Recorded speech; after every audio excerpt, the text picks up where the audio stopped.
There are so many phrasal verbs that start with the word put. We're going to talk about the first set in this video today.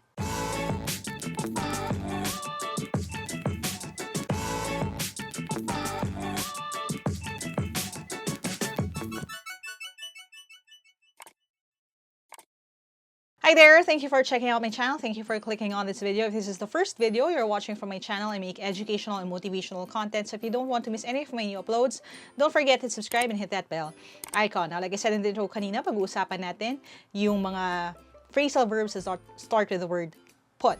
And before we do that, just a quick little plug. If you want to get the reviewers that I made, join the online or live review events. You can go to www.facebook.com/Team Lyqa. Send a message there so we can help you find a good fit for you and your needs. All right? And now that we have that out of the way, let me talk to you about this first set of put phrasal verbs right now. Alright, let's talk about put phrasal verbs. This is part 1 ng ating series. There are more na pag-uusapan natin in the future. So again, don't forget to subscribe if you haven't yet. We also have a lot of other videos on different phrasal verbs. We covered yung iba-ibang mga words na rin like give, take, or iba-iba pa. Lilink ko na lang din sa i-button. Okay? So you can watch and catch up. Now, let's take them one at a time. Dito muna tayo sa put aside. Kapag put aside, it means, number 1, to save something for later.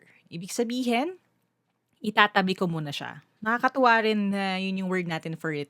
Parang tabi. Diba? Itabi. So, aside, side, tabi. So, if itatabi mo siya, you can say you're putting it aside.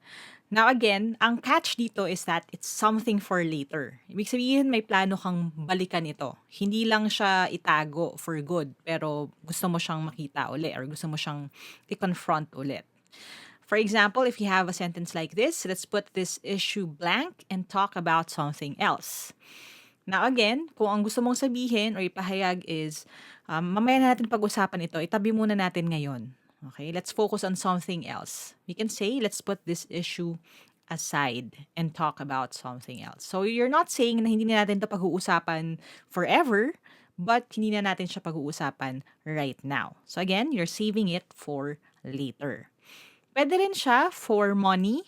Okay, if you put aside a fraction or a part of your income for savings or for your fund, anything like that, if itatabi mo siya, again, for later use, you can say you're putting it aside. Alright, let's talk about put away. Now, yung put away, ginagamit natin, number 1, to hide something. Yung put away, parang pagliligpit siya, pero specifically kung ayaw mong makita yung bagay na yon.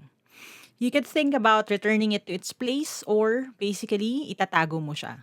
So, for example, put the tools away before closing the shed. Ibig sabihin, bago mo isara yung shed, dapat yung mga gamit hindi siya nakalabas or hindi siya nakatiwangwang.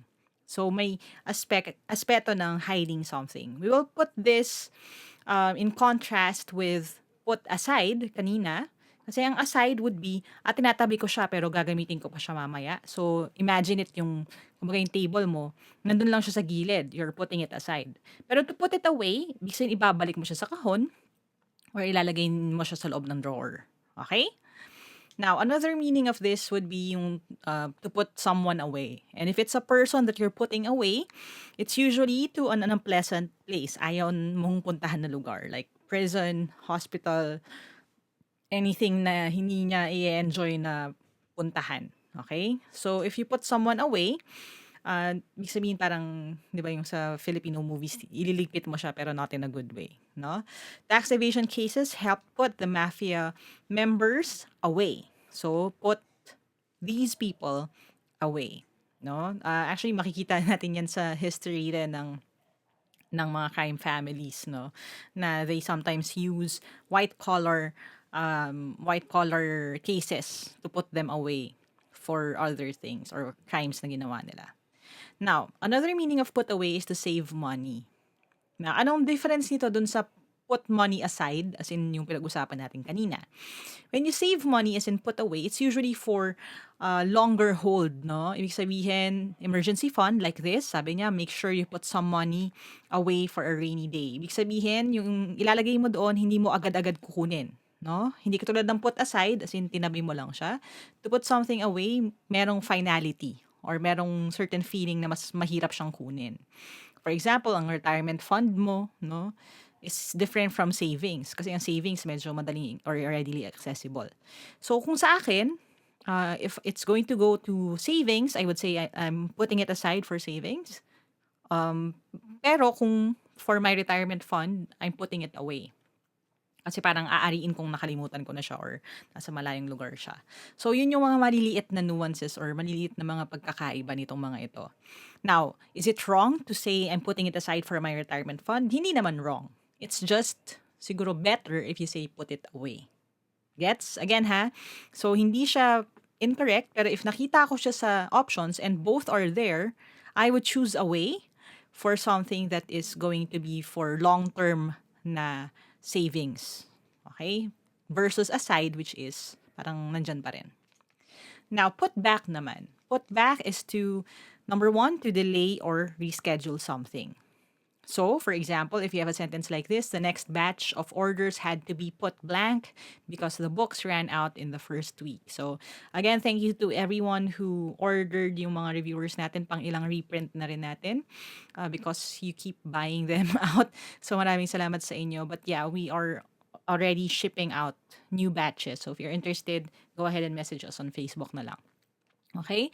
So, if the next batch of orders were delayed or nireschedule kasi naubos na nga yung stock, then we say put back. The next batch of orders had to be put back. So, ibig sabihin, nilipat ng schedule because the books ran out in the first week. Now, put back can also mean to return something to its original location. For example, you can put the book back on the shelf. Parang ibalik mo kung saan mo siya kinuha. Now, again, ibabangga natin ito dun sa put aside at saka put away. Now, if again, we're thinking about yung image ng tools sa isang table, kung itatabi mo siya kasi magla-lunch break ka lang, you can say put it aside for now, put it aside, tinabi mo lang. Put away, ibig sabihin tinago mo talaga, hindi mo nakikita. Pero to say to put it back, ibig sabihin lahat ng mga tools na yan ay may tamang lalagyan, probably nakabitin sa wall or nasa mga boxes or nasa toolbox. You have to put it back kung meron siyang designated na lugar kung saan mo siya isusole. Okay? Pero kung nakapile lang siya sa isang box or sa isang drawer sama-sama, you can just say put it away. Pero again, kung meron siyang mga nooks na kung saan mo siya dapat sinasabit o yung wrench nandito, yung hammer nandito, mas maganda if you say put it back. Parang kung saan mo siya kinuha, isoli mo siya doon. Okay? So again, no, pwedeng yung interchangeable naman siya for certain situations, lalo na kung casual conversation. But again, for quizzes, mas maganda kung tingnan natin yung context clues to see which is the best possible answer. Alright? Now, put through naman. To put through would be number one, kapag phone call ang usapan. If you're putting someone through, ibig sabihin na transfer mo sila dun sa department na yun or sa tao na yun. For example, I'll put you through to our customer service team. So for those of you who are working for the PBO industry, this probably is familiar with you. Again, you're putting someone through if you are transferring them to another department or another person. Over the phone yan. You can also use put through if you are having someone or something experience or go through something, no? Parang may kailangan siya pagdaanan. For example, he put me blank rigorous training before letting me run a marathon. So, kung ito yung trainer ko sa gym, di ba, for example, mag-marathon ako, sinailalim niya ako sa rigorous training or pinadaan niya ako sa training na yon. Kaya, through yung ginagamit natin. So, he put me through, parang he had me experience something, he had me finish or accomplish a series of tasks, yung training ang pinag-usapan natin before letting me run a marathon. Okay? So, kung may pinagdaanan ka and someone else decided na pagdaanan mo yon, sila yung naging dahilan kung bakit pinagdaanan mo yon, you could say, he put me through or she put me through that. Okay? Na pinagdaanan ko dahil sinabi niya na kailangan ko pagdaanan or ginawa niya yung sitwasyon na yun dahil para sa akin. Next is put together. Now, yung put together, pinagamit natin if we are assembling something or gathering members of a group. For example, putting furniture blank is a lot like playing with puzzles. So, yung furniture, kung ito ay i-assemble mo, you could say you're putting furniture together.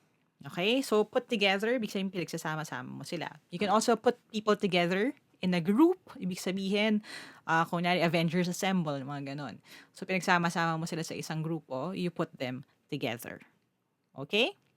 Now, there is also an idiom na, oh, this person is well put together. Ibig sabihin naman niya maganda tingnan or basically parang pinag-isipan maigi yung itsura. So again, magpagkakahawig din dito sa ating phrasal verb na put together. Now it's time for your quick quiz. Again, we have 5 different phrasal verbs here. Pipiliin niyo yung best answer for each blank, and after yung ating time for this quiz, i-explain ko kung bakit yun yung best answer doon. Alright? If you're ready with your pen and paper, your timer starts now.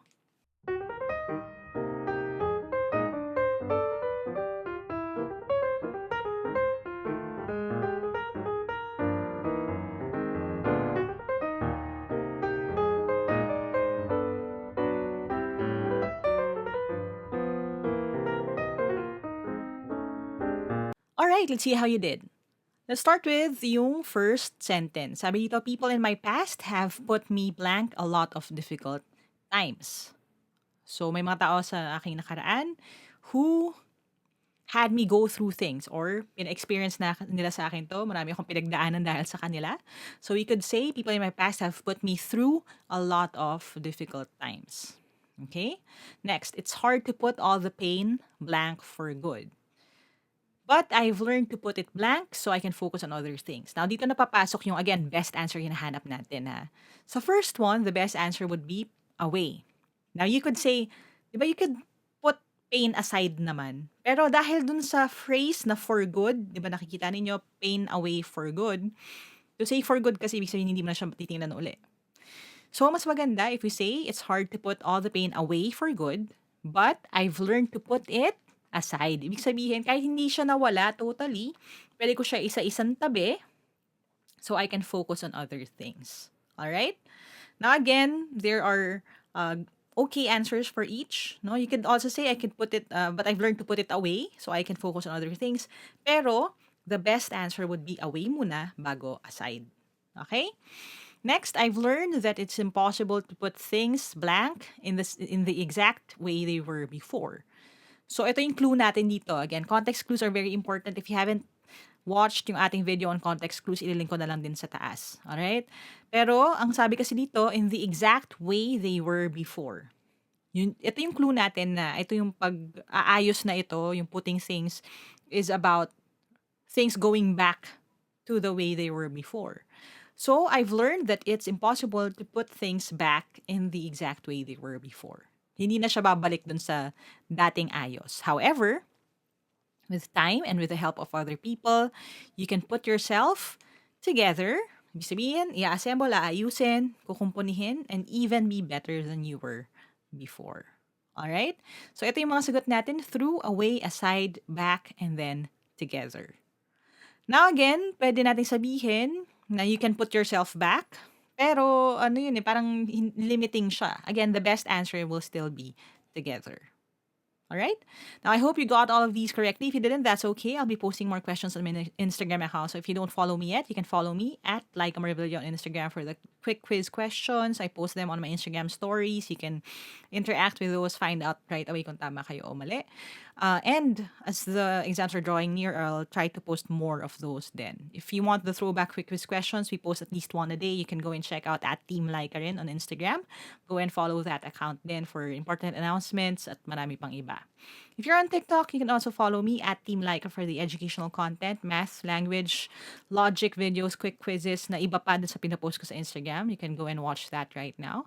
And you can also follow at Lyqa naman for the more personal videos on TikTok. Mga motivational videos, advice, mini vlogs, things that I want to put up. I can be a little bit playful din doon. So if you want to get to know me on a personal level, go and check out at Lyqa on TikTok. All right? I'll see you online. Alright, I hope you learned something today. If you did, click thumbs up. Make sure that you share this video with your friends, lalo na mag-exam din sila. That way, mas marami tayong matutulungan. And as always, if you want to reach out to me directly, get the reviews that I made, join the online or live review events, go to www.facebook.com/Team Lyqa and send a message so we can help you sort that out. You can go and subscribe to this channel. Hit that bell icon. Don't forget to do that para hindi nyo ma-miss yung mga upcoming lessons pa natin, including the other parts sa series na ito. And as we always say sa channel na to, never stop learning. Adja, adja. Kaya niyan. I'll see you in my next video and bye for now.